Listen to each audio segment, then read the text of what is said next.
But when you look at the way they played in the first game, Barcelona, and the way Juventus played in the first game, I think that's where they obviously lost it. But I thought that today, the way they defended and the chances that Barcelona missed, Messi in particular, you know, it just weren't their night. I think the shape as well. I think Allegri has to take great credit. The way he set this team up, the way they got back into shape so quickly, everyone knew their job. Mandzukic, a number 9, traditionally playing left side, defending, doubling up with a fullback to help against the threat from wide areas. The same on the other side, Cuadrado. I mean, to a man, they were fantastic tonight, and they have to take the credit. Yeah. Also, tactically, they very much let Barcelona into the wide areas, didn't they? Because they know they've got no real aerial threat. Yes, the Italian people want to close in the middle and leave the flank, no? And when you are on the flank, you go 2 against 1, not leave 1v1, no? For this reason was very, very important, the Cuadrado job on the right and Mandzukic job on the left. Always double Antonio on the left and on the right Dani Alves. And overall, you had a very, very impressive performance from Juventus, a very disciplined, organised one. Yeah, I think you said it there, disciplined and organised. Done the Italian way, the experience of that triangle at the back, Buffon, Bonucci and Chiellini was telling, and there was nothing going to come through the middle of that defence and going to breach that at all, because these guys played with determination, they were organised, and the players in front as well done their job. The midfielders were very tight-knit, got back into their shape very quick, and the 2 wide men played almost like fullbacks at times, which was a fantastic defensive, organised performance. It's funny what you can do, Claudio, isn't it, with a good goalkeeper and 2 very experienced defenders in front? At the end, it was 3. Yeah. Were 3 because also Later on, Barzagli. exactly, yeah. But I think the masterpiece of Allegri is to play with the 2 central midfielders with a lot of quality. We are used to play 1 defensive midfielder and 1 quality midfielder. And Allegri played with the 2, Pjanic and Khedira, very, very high quality players. But also very clever defensively as well, because you have to be against Barcelona. Yes, of course. But Pjanic never played there in front of the defense line. Always he played behind, number 10, behind the striker, and it was very, very important. Very disciplined. We said it before, didn't we, Ian? It just wasn't Lionel Messi's night, was it? No, it wasn't. And when you consider that they've had 13 shots and 1 on target, I don't think that's happened too many times at the new camp. And like you say, there's a couple of chances that fell to Messi, and you know, very surprising. You know, especially with this one, he doesn't even hit the target. You know, it just seemed like he was just out of sorts all day. This one, perfect for him.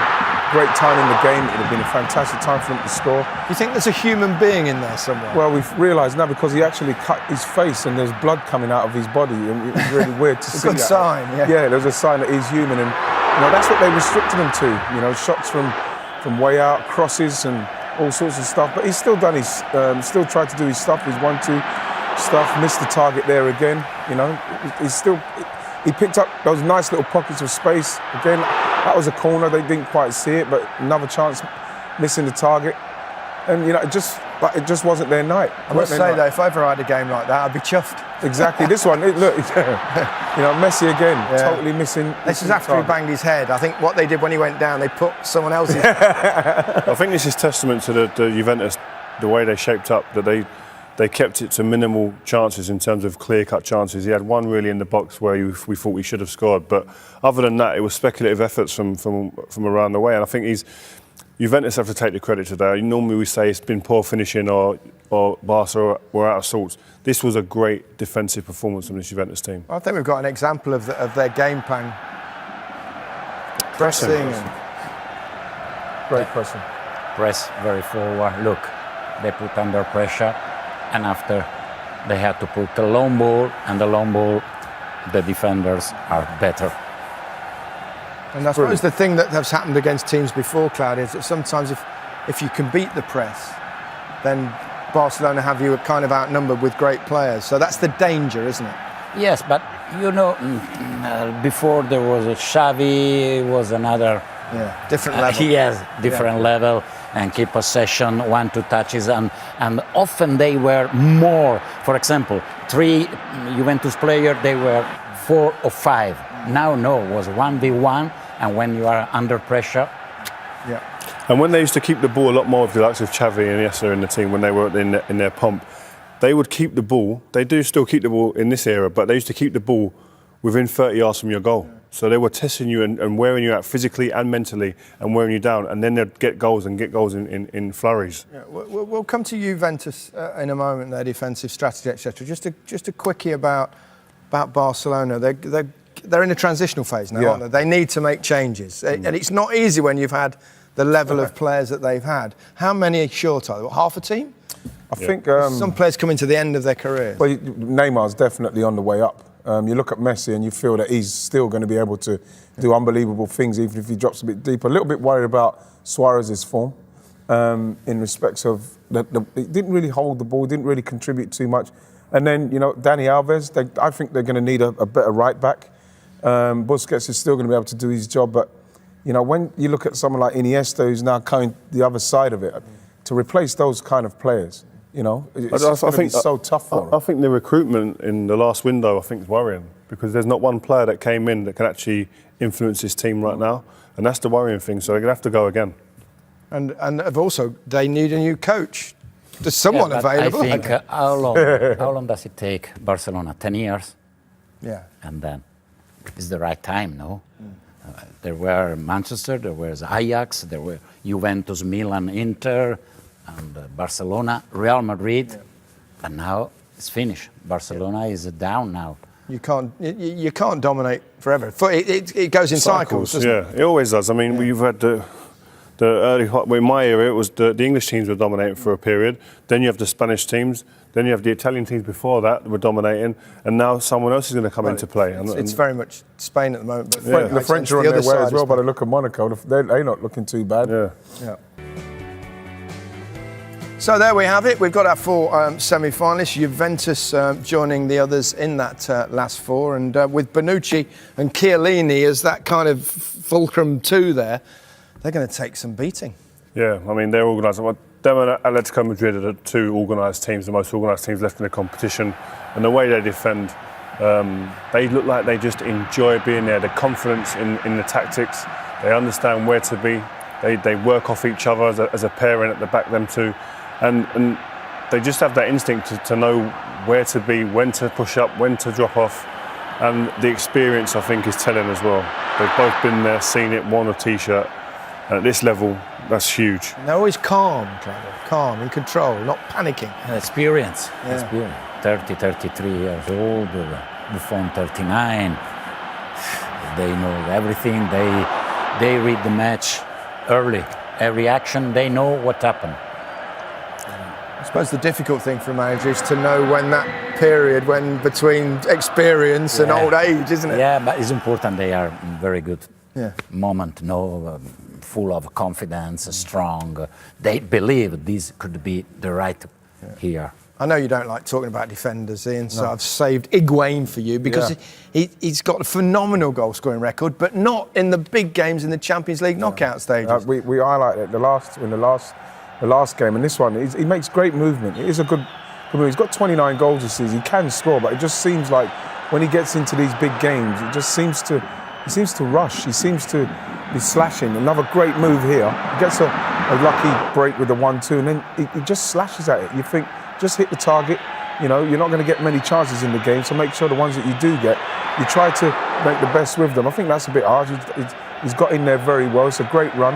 Not sure what more he can do there to get it on target. But you just feel that with him, like you mentioned in Atletico Madrid and how tight they are. What's the view in Italy about Higuain? Do they think he's top level or top level? Yes, top level because goal scorer in Italy, and it's very difficult to score in Italy. But also is it true what is said, Jan? Now in the right moment, today was not so good. That's a central defender, sort of player you'd want to play with, or against, I should say. I played against him a couple of times, and he's not some pocket back. No.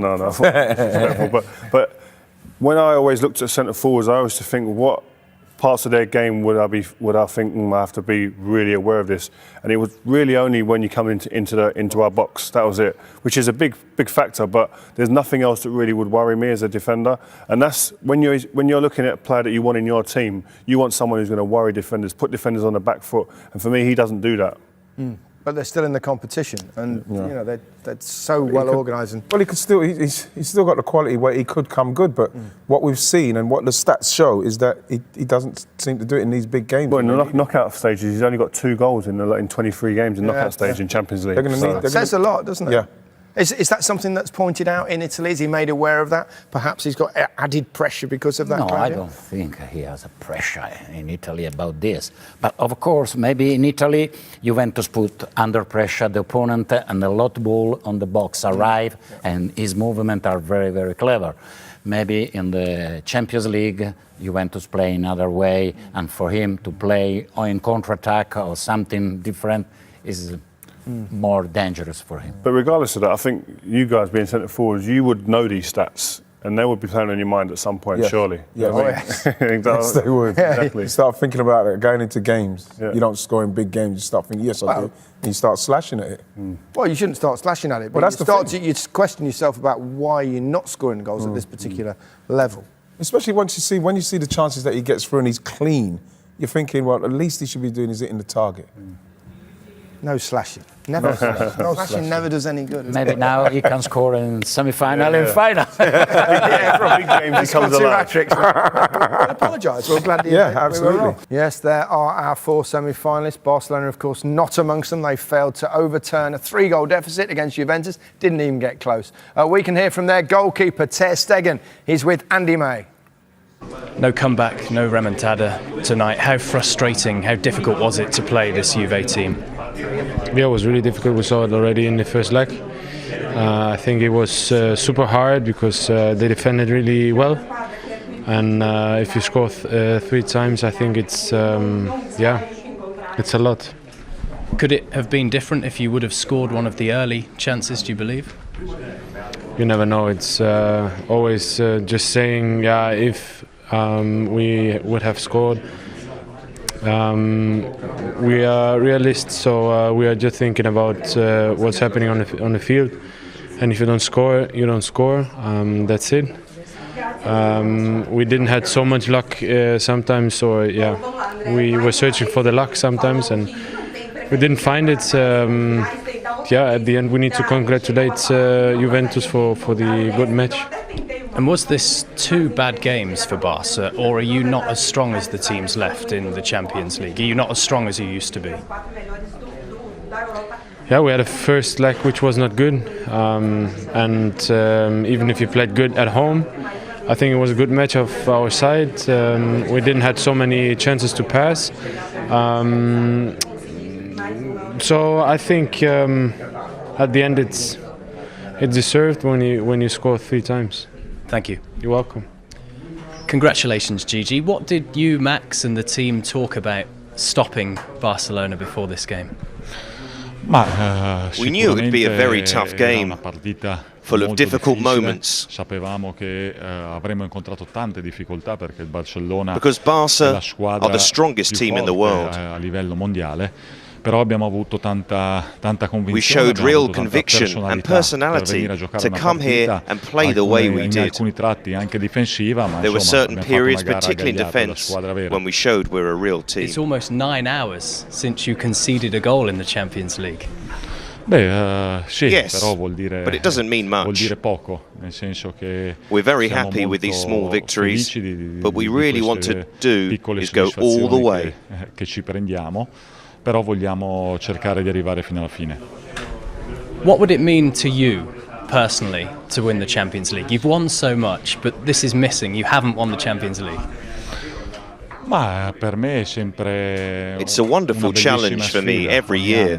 Perché incomincio la stagione At the start of the season, we always set targets. That goes for life too. È fondamentale per I think that's essential if you want to get the best out of yourself and improve. We'll see if we're good enough to manage it. We haven't won anything just yet, ad oggi non abbiamo vinto but we have put in 2 good performances over the 2 legs, which have given us a real confidence boost. Grazie mille. Prego. Great goalkeeper. 2 clean sheets against Barcelona. He's never won the Champions League. This could be his moment, couldn't it? But if you're going to ask for someone to win it this year, he deserves it. A fantastic goalkeeper. Just talking to Claudio there, a top professional. to be able to sustain that level of performance for that many years, you've got to have great application, you've got to be a great trainer, and you've got to have desire. And he seems to have all of them three in abundance. Claudio, 3 of your former clubs in the semi-finals, Monaco, Juventus, and of course Atletico Madrid, who you also managed way back. Yeah. I mean, it's not bad. I can't believe you've got 3 former clubs and Leicester's not one of them. Next time. Yeah. But I'm happy because one of them go in the final. That is for sure. At least one, maybe 2. Maybe 2, possibly. But one is sure. Yeah. I mean, looking at the 4 teams left, it's hard to pick a winner, isn't it? I mean, Real Madrid, I suppose, are they have to be the favourites, isn't they? Yeah. But after that... I know, but I do feel a soft spot for Juventus. I'd love him to do it, even just for Buffon and how loyal he's been to the club. It'd be nice for him to get that because he's one of the greats. He's one of the greats, and you'd like to have everything. Ian, thank you very much indeed. Rio, thanks very much. Claudio, lovely to see you. Thanks very much for coming in. Much appreciated. Thank you to you. Thank you. We have our 4 semi-finalists. 3 of Claudio's former clubs, one of them an Italian side. Dilly-ding, dilly-dong.